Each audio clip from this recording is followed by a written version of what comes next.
I've learned that the most dangerous people aren't the loud ones.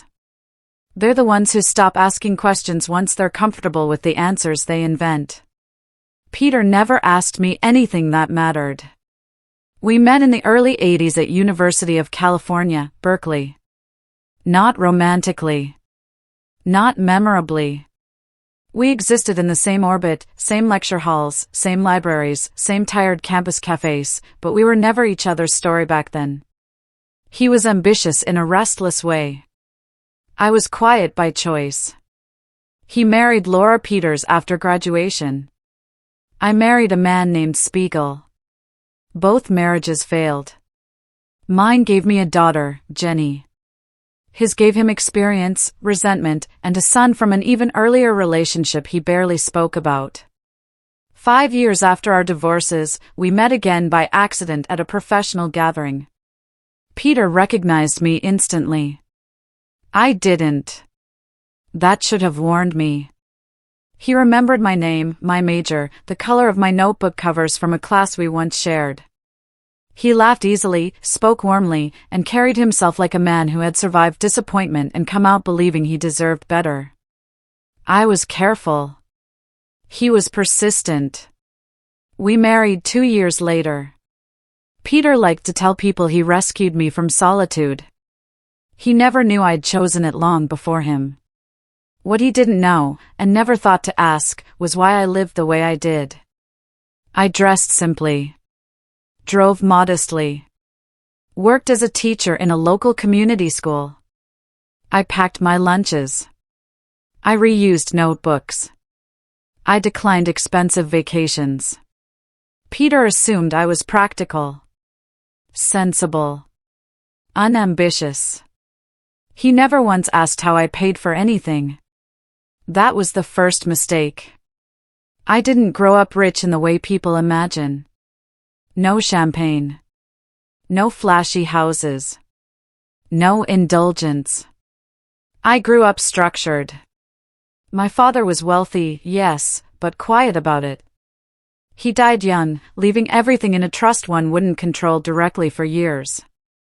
I was raised by my grandmother, a woman who believed money should move silently and never announce itself. She taught me 3 rules: never explain what you don't owe. Never reveal what you don't need. And never interrupt someone while they're underestimating you. By the time I married Peter, the trust had long since matured. I had wealth. I just didn't wear it. At night, after teaching, I wasn't grading papers. I was chair of a listed company. Only a handful of senior executives knew the name Lady D, and none of them knew my face. Mr. Anderson had always been the visible chair. He preferred it that way. So did I. Power works best when it doesn't seek recognition. Peter had no idea. Our home was beautiful. Paid for. Serviced. The cars were leased through the company. The utilities. The travel. The insurance. Peter assumed this was the reward for his competence. He never noticed the invoices weren't in his name. He never wondered why my signature appeared on documents he never saw finalized. He never questioned how his career began accelerating shortly after our wedding. Because when opportunity flatters a man, he rarely inspects the source. With my quiet support, Peter was hired into a senior role at the company. He didn't connect the dots. Why would he? Jenny lived simply, like me. She learned early that dignity didn't need decoration. Peter's son, however, learned something else. Entitlement. It started small. Dismissive comments. Eye rolls. Jokes. Peter laughed them off. He's just adjusting, he said. He doesn't mean anything by it. But disrespect doesn't shrink when ignored. It multiplies. His son spoke over me. Ignored my daughter. Mocked our routines. Treated our home like a hierarchy where his comfort came first. I corrected him once. Peter pulled me aside afterward. Don't undermine me, he said quietly. I looked at him carefully then. That was the first time I saw it. The shift. Peter began speaking differently after that. Not cruelly. Confidently. He started referring to his house. His schedule. His sacrifices. When Jenny expressed discomfort, he called her sensitive. When I asked him to step in, he said I was overreacting. The man I married began mistaking silence for agreement and support for dependence. Still, I waited. I believed in giving people room to correct themselves. What I didn't realize was that Peter had begun listening to the wrong audience. At work, his colleagues praised him. At social gatherings, men clapped him on the back. They liked his stories, how he provided, how he handled his household, how his wife was low maintenance. They called him decisive. Strong. A leader. Peter absorbed it like oxygen. And the more they applauded him, the less he remembered who I was before he needed me. The dinner that changed everything was meant to be celebratory. A promotion. A gathering of peers. A long table filled with wine and laughter. I sat beside Peter, listening as he spoke about his career, his trajectory, his vision. Someone asked how he balanced it all. He smiled. Then he said it. Casually. Publicly. With all this responsibility, he laughed. I don't think Diana realizes how much she'd struggle without me. Silence. Then laughter. Then applause. Men nodded. Women smiled awkwardly. I felt Jenny stiffen beside me. Peter didn't look at me. He looked at them. And they rewarded him. I didn't interrupt. I didn't correct him. I didn't leave. I let him finish eating. That night, I waited. For acknowledgement. For reflection. For an apology. It never came. Instead, Peter was energized. Validated. He told me I'd embarrassed him by being too quiet. That people might think I was offended. Then he said something worse. I'm going on a business trip, he said. When I get back, I think it's best if you've moved out. A week. He said it calmly. Decisively. As if he were doing me a favor. I knew the trip wasn't real. I also knew exactly where he'd be staying. I looked at him and nodded. All right, I said. That surprised him. He mistook my calm for defeat. He left the next morning feeling victorious. I stayed behind and began preparing. Not to fight. To finish. Peter left the house like a man who'd won a long argument. No shouting. No slammed doors. Just the calm confidence of someone who believed the story ended in his favor. He told people he was traveling for business. Important meetings. Strategic discussions. The kind of language men use when they want to sound indispensable.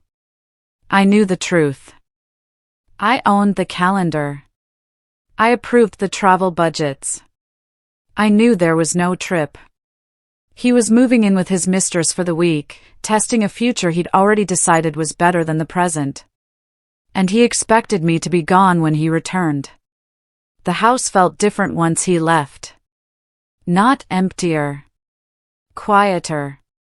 Jenny asked me that evening, carefully, the way children do when they already know the answer. Are we moving because Dad wants us to, or because you want us to? I didn't lie. Because it's time, I said. She nodded once. No tears. She'd inherited my restraint, not his entitlement. We packed lightly. Clothes. Books. Photos. Nothing that tied us emotionally to a place that had already begun rejecting us. I left the keys on the counter. That was the first thing Peter didn't expect. 3 days into his trip, the first message arrived. Not concern. Not guilt. A photo. Him smiling.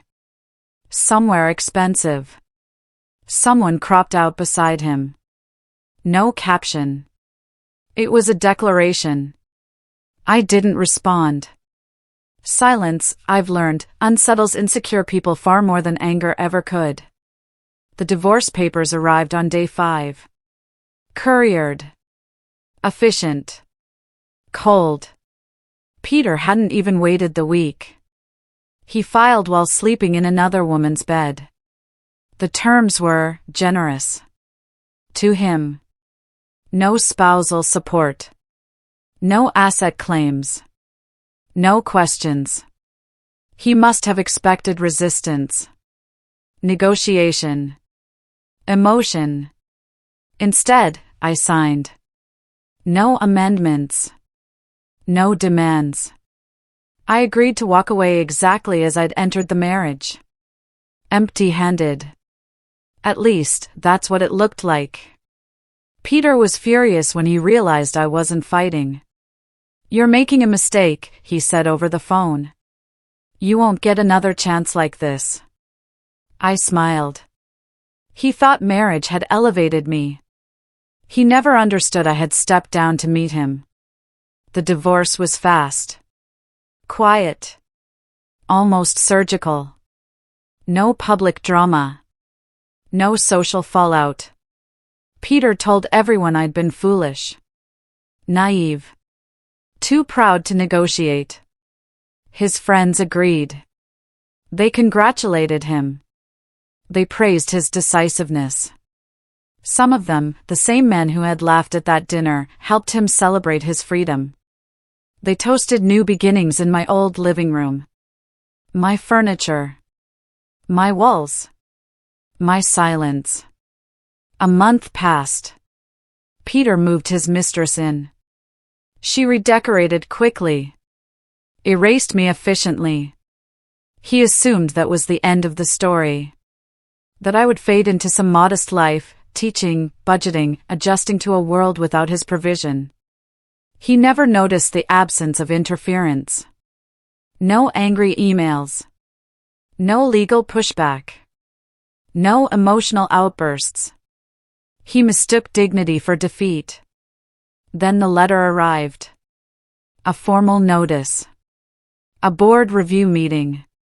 Mandatory attendance. Convened at the request of Mr. Anderson. Peter frowned when he read it. Reviews weren't unusual, but the wording was. Urgent. Comprehensive. Attendance non-negotiable. He called a colleague. Probably just restructuring, the man said. Nothing to worry about. Peter relaxed.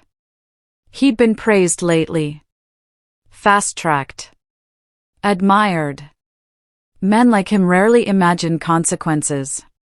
The night before the meeting, Peter slept well. I know, because power always tells you when it's about to move. I wasn't in the room when Mr. Anderson laid down the rules. That mattered. Later, I would understand why he did it that way.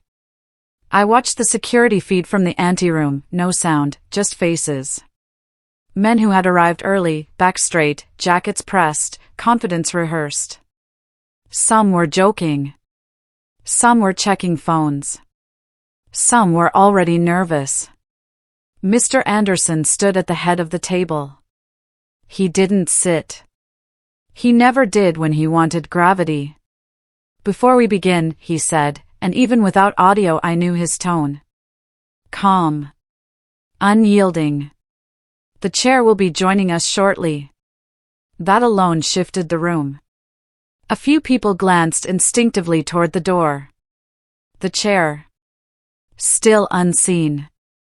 Still unnamed. Still myth. And one more thing, Mr. Anderson continued. Anyone who wishes to speak today will first introduce themselves, full name and position within the company. Murmurs. Smiles stiffened. Peter leaned back in his chair. Relaxed. Smug. He still believed he was safe. I waited until everyone had settled into that belief. Then I walked in. The doors opened without announcement. No dramatic flourish. Just a soft click, and me. I wore no jewelry except my wedding band. No heels high enough to announce authority. A tailored charcoal dress. Flat shoes. Hair pulled back simply. Clean lines. Nothing to distract from posture. I didn't dress like power. I moved like it. The first reaction was confusion. Eyes lifting. Brows knitting.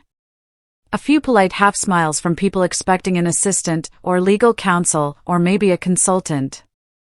Then recognition began to land. Not all at once.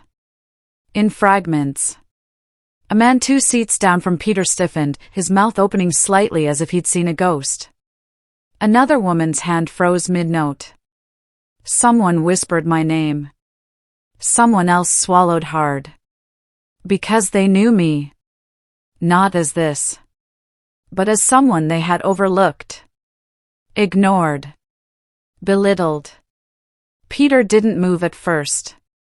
He was still leaning back. Still composed. Until his eyes met mine. The change in him was physical. His shoulders came forward abruptly. His color drained, not all at once, but in stages, like blood retreating. Shock. Then disbelief. Then something close to terror. I didn't look at him again. Mr. Anderson turned. "Madam Chair," he said evenly. I nodded and took my seat at the head of the table. Not hurried. Not ceremonial. The chair waited for me the way truth waits for lies to finish speaking. No one spoke. No one breathed loudly. The myth had a face now. And it wasn't the one they expected. Some looked unsettled because I was familiar. Others because I was too simple. Power unsettles people when it doesn't perform. "Let's begin," I said. My voice didn't rise. Authority never needs to. Mr. Anderson opened the first file. "This review concerns documented misconduct spanning multiple years," he began. "Certain behaviors were previously noted, explained, and, due to confidence in leadership, temporarily contained." Contained. The word echoed. Peter's jaw tightened. Mr. Anderson continued, calm as an executioner reading a warrant. "Misuse of company assets. Undisclosed conflicts of interest. Repeated circumvention of compliance protocols.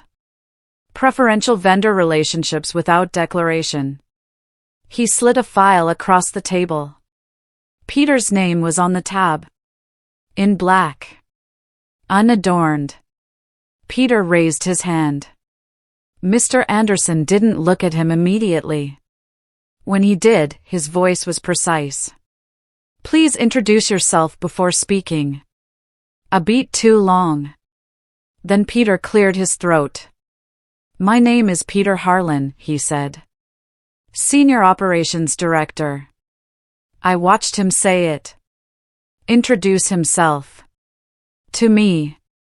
Not as a husband. Not as a man. But as an employee. "Mr. Harlan," Mr. Anderson said, "would you like to explain the rerouting of discretionary funds through an unapproved subsidiary?" Peter spoke quickly. It was within operational discretion. "The outcomes were documented," Mr. Anderson interrupted. "Along with these. Another file. Receipts. Emails. Patterns." The room leaned forward. This wasn't surprise. This was confirmation. One of the men who had laughed loudest at Peter's jokes raised his hand. "State your name," Mr. Anderson said. "Daniel Ross. Regional Strategy Lead." Daniel spoke fast. "Defensive. Peter's decisions were aggressive, yes, but profitable. We all benefited. Mr. Anderson nodded.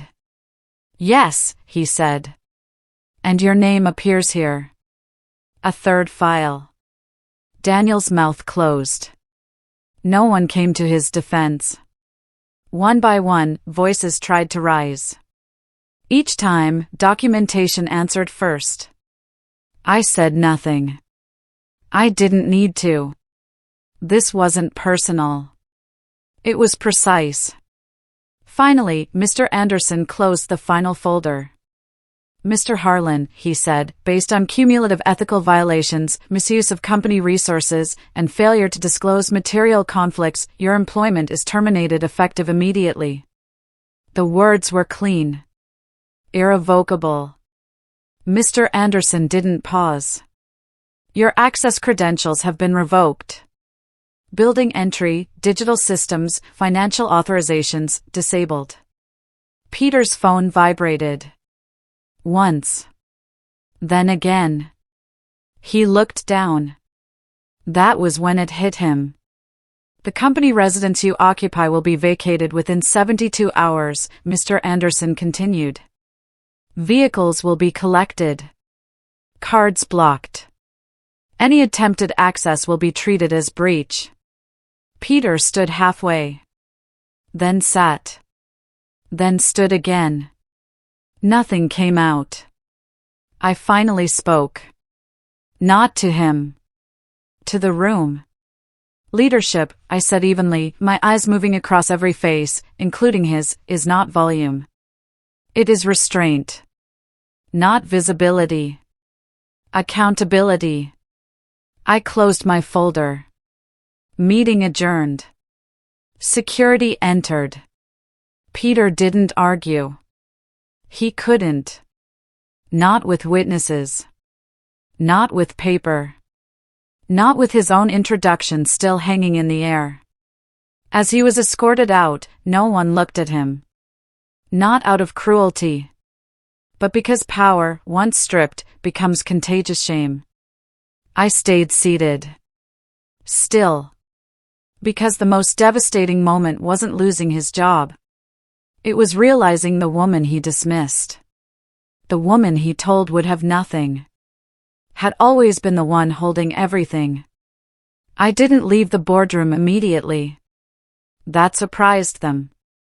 People assume power exits loudly, doors swinging, heels echoing, assistants scrambling. But real power pauses.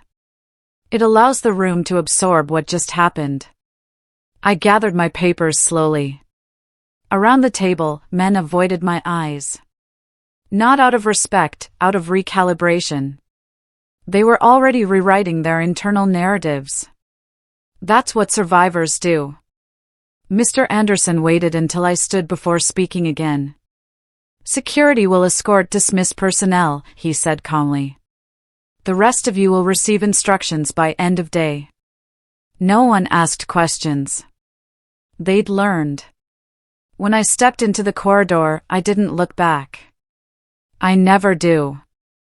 The fallout didn't arrive as noise. It arrived as silence. Phones stopped ringing. Calendars emptied. Access doors didn't open. By nightfall, Peter was no longer reachable, not because he was hiding, but because the infrastructure of his life had vanished. That's the thing about borrowed power. It feels like ownership until the moment it's revoked. I didn't go home. Not to the house he thought was his. I went somewhere else. Somewhere quiet. Somewhere with no mirrors. I ordered tea and sat by the window, watching people who had no idea what had just collapsed 3 floors above them. And for the first time since the dinner, the insult, the applause, the betrayal, I let myself breathe. Not relief. Clarity. He tried to call me that night. Once. Then twice. I didn't answer. Not because I was angry.